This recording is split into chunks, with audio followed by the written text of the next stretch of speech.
Even the dead walk the streets for science. March 1818, Mary Shelley's Frankenstein was first published. Unbeknownst even to her, this book would be the foreshadow of events sooner to come than most would realise. 6 months later, September 1818, Matthew Clydesdale, a weaver from Airdrie, was arrested and brought to trial for the drunken murder of a 70-year-old man. Found guilty, he was sentenced to be hanged from the neck until dead and then anatomised. He was then taken away. The first convicted murderer in 10 years in Glasgow, he attracted a fair bit of public interest. On the 4th of November, several hundred people packed into the jail square at the foot of Salt Market to witness the hanging. The gallows were set up in front of the new High Court building, which was opened in 1814, on the other side of the Clyde.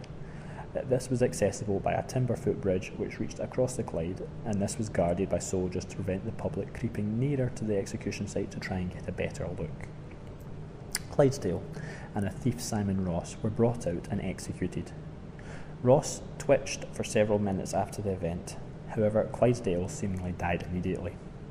Ross was buried the following day in the Ram's Horn and Blackfriar graveyard common ground with the university. However, Clydesdale's execution was not his grand finale.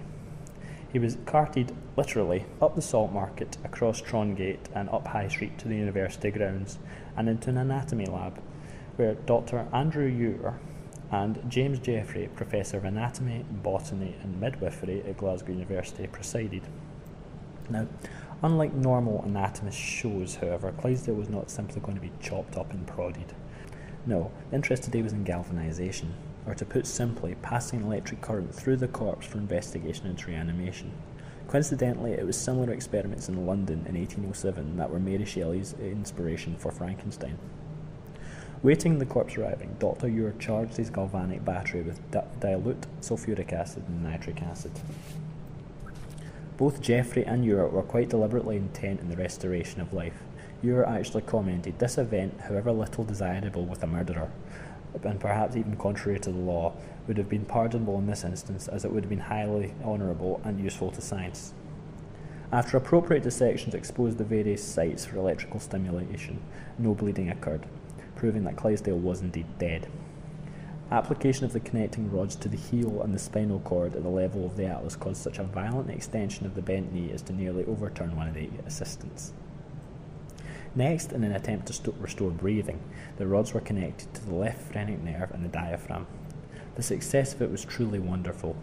Laborious breathing instantly commenced. The chest heaved and fell, the belly was protruded and again collapsed. With the retiring and collapsing diaphragm, this process continued so long as intermittent electrical stimulation was applied. Perhaps the most dramatic events occurred when the current was applied to the supraorbital nerve in the heel. By varying the voltage, most horrible grimaces were exhibited: rage, horror, despair, anguish, and the ghastly smiles united with their hideous expressions in the murderer's face, surpassing far the wildest representations of Fuseli Rakin. At this period, several spectators were forced to leave the arena from terror or sickness. It was reported one gentleman even fainted. And now here's the weird bit. Although Ure concluded in his discussion that direct stimulation of the phrenic nerve was the most promising procedure for restoring life to a dead individual, he did suggest in a prophetic aside that 2 moistened brass knobs connected to the battery and firmly pressing the skin over the phrenic nerve close to and over the diaphragm might be also effective. Now, does that not sound an awful lot like the defibrillator used today in hospitals?